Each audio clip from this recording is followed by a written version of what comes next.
The numbers were 651 again. That's the second time this week. Miss Pearl won $1. Seems like the people that need the least always get lucky. The lottery doesn't know anybody. I don't know why you fool with you and Lions both. Something to do. All you're doing is throwing your money away. Troy, I don't play foolishly. Just a nickel here and a nickel there.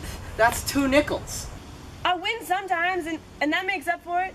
I don't want to hear you complaining. I'm just stupid, trying to guess out of 600 ways what the numbers are going to be. Some good things do come from playing the lottery. That Pope bought the restaurant from winning the lottery. Oh, let me tell you something about that Pope. I can't stand people like him walking around in those torn shoes and bumming money for cigarettes. Okay, so he gets lucky. Troy, I know all about it. And I know some people that have gone through, what, $4,000 in 2 days? Okay, so the man buys a restaurant. He fixes it up real nice. And then what does he do? He doesn't let anybody in. Calm down. What's wrong with you? Are you worried about work? Is that what this is? Work? You ought to stop worrying about what happened at work yesterday. I'm not worried about work. I just, you know, people think they're gonna fire me, but I'm not worried. Hey, is Corey here? Corey? He went to soccer practice. Soccer practice? I got his practice running out of here before he gets his chores done and help me build the fence. You got something to say about everything today. First it's the lottery, then it's the way the man runs his restaurant. Now it's Corey. What's next? Look up there. See if the weather suits you. Yeah, well, Yes, ma'am, I got the plums. Oh, you asked me how to sell them. Oh, 10 cents a piece. Hey, Rose. How you doing, Gabriella? It's Troy. Hey, Troy. What you got there, Gabriella? Oh, you know I got here, Rose. Fruits and veggies. Troy's mad at me. Oh, no, I'm not mad at you. Well, I mean, I moved out to Miss Pearl's place to keep out of your way, you know. Who said anything about that? I didn't say anything about that. So you're not mad at me? No, I'm not mad at you. If I was, I would tell you. You hungry, Gabriella? No. I'm gonna cook Troy some breakfast. Come inside, if you want.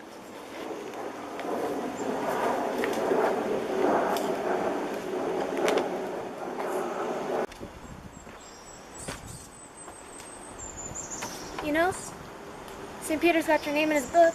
I seen it. Right in his book. He's said that plenty of times, Gabriella. My name isn't in it. I already died and went to heaven. But he has your name and Rose's name too. But hers is different. It's not like yours. You want to come inside?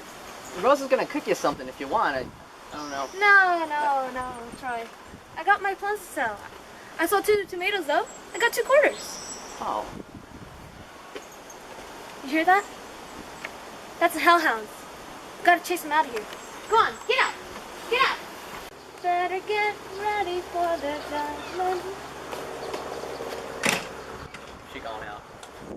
Better get ready for the judgment. Something ought to be done to help her. She needs to go to the hospital. She's not bothering anybody. She's just mixed up from that plate in her head. There's no sense in sending her back to the hospital. At least she'd be eating right. They can help her take care of herself. You'd think after the war, nursing over there and getting half her head blown off, she'd want to get locked up in a hospital. And you know, they gave her a lousy $3,000 too. And I had to take it. Do not beat yourself up over that. Rose, I took Gabriella's money so I could have a roof over my head. She was in no condition to manage that money. You did what was right. And look how long you took care of her. Till she had her own place with Miss Pearl. That's not what I'm saying, woman. I'm just stating the facts. If Gabriella didn't get that plate in her head, then I wouldn't have a pot to piss in or a window to throw it out of.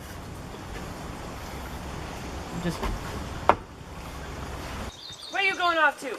You've been running out of here for weeks. I'm going to the bar. I'm just gonna listen to the game. So maybe I'll be back. Corey. Hey, Mama. Your father had a fit with you running off this morning. I told you, Ma. I had to go to soccer practice. He said you were supposed to do your chores and help him with that fence. Yeah, I am gonna get to them, Ma. Mm-hmm. Hey, is Corey home yet? He's in the house. Corey! Get down here!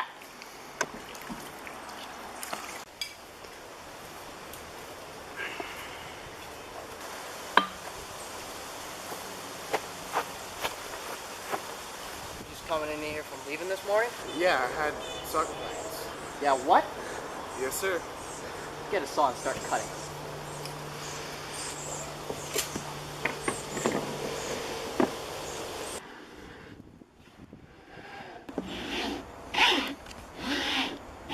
So your mom told me you got recruited by a college soccer team? Yeah, Coach Shumlin said that the recruiter's gonna come by and talk with you, get you to sign the permission papers. Yeah, I thought you were supposed to be working at the KFC. Well, no.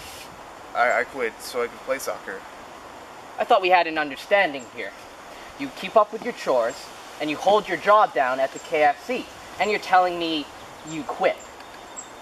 Well, I don't want to hear about it. How many times soccer isn't going to get you anywhere? And there's no need for anybody to come here and talk to me about signing anything. you can't do that. He's coming all the way from North Carolina. I don't care. You need to make a living for yourself. Here's what you're gonna do. You're gonna go back and get your job back down at the KFC. Coach Shumlin said I had to practice. I don't care if Obama says so. I'm the boss, you understand? I'm the boss around here. Dad, come on. I don't want to hear it. Just get back to work. Keep sawing.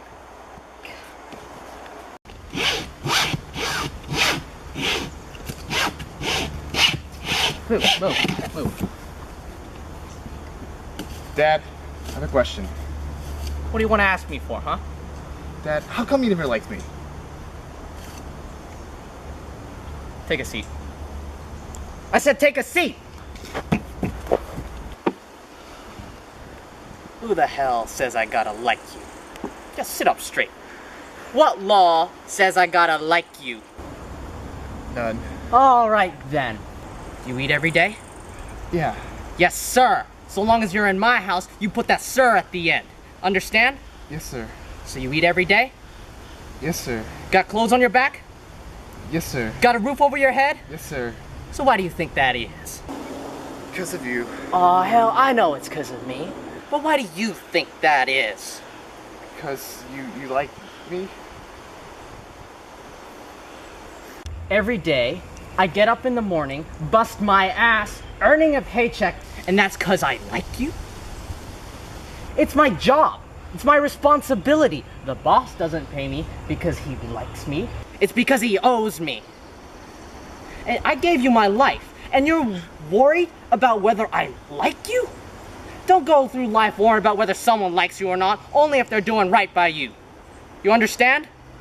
Yes, sir. Then get the hell out of my face and get on down to the KFC. Everything that boy does, he does for you. He just wants to hear you say, "Good job, son," that's all. Rose, I don't have time for that. Nobody's gonna go out there and hold his hand out in that world. People change, Choi. The world's changing all around you, and you can't even see it.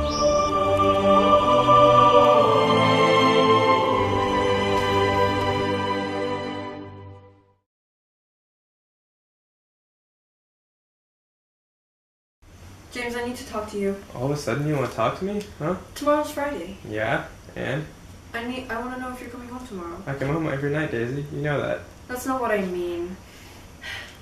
I want you to come home right after work. You spend all your nights at the bar. It's been 6 months now. I can't live like this. I come home every night. I want you to come home straight after work. Daisy, I don't mess up my pay. I take my pay and I give it to you. You've got those Prada bags, those nice shoes and dresses. I just want some time to enjoy life. What about me? When can I enjoy my life? I don't know what to tell you, Daisy. I'm doing the best I can. You rarely come home from work, and when you have time enough, you run out. And you're calling that the best you can do? Look, I'm going to the hospital to see Abby. Looks like she might have the baby early. Well, you ought to know. They went over to Miss Fritz and took Charles. They said that you told them to go ahead and lock him up. What? I didn't say that. I saw it in the papers. It said that you told them to take him. The government sent part of his check to the hospital and part of it to you. Fritz is a liar. She isn't doing anything but telling you a big fat lie. She didn't have to tell me anything. I saw it in the papers. I didn't tell them It says anything. that you told them to take him so you could inherit his money. And they screwed that up, just the way they screwed everything up. James, I saw where you signed the paper.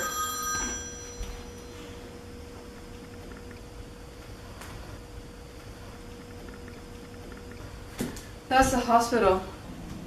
Abby had a baby. It's a girl. I better go down to see her. James, Daisy, I gotta get down to see her. What's the matter? The baby's alright, isn't it? Abby died having the baby. They said they did all they could. She had family. People loved her. Oh, I bet they did. What the hell is that supposed to mean? What do you think it's supposed to mean? Look, is this about Abby and I? I did what I felt was right. Oh, did you really have to? I'm not sorry for what I've done. You're not sorry for cheating on me? Just give me some breathing room, alright? Fine.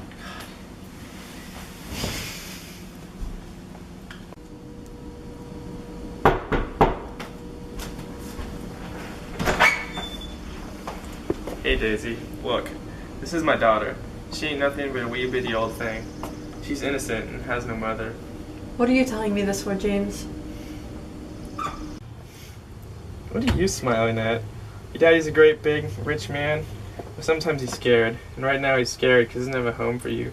But I promise, I'll find someone to take care of you, okay? Sounds good. Daisy, she's my daughter. You and the boys and her are all I got in this world. So I appreciate it if you help me take care of her some.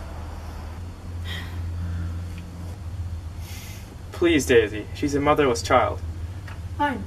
I'll take care of your baby for you because, like you said, she's innocent and you can't visit the sins of a father upon a child.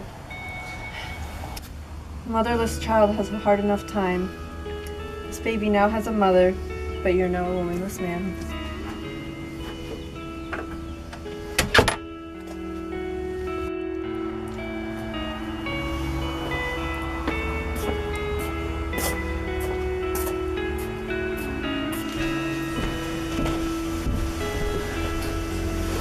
What can I get for you today, sir? Bourbon. And for you? Would you like another? I'm fine.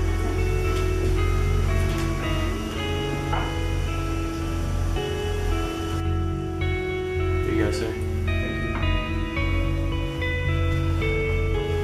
It's a strong drink. Rough day.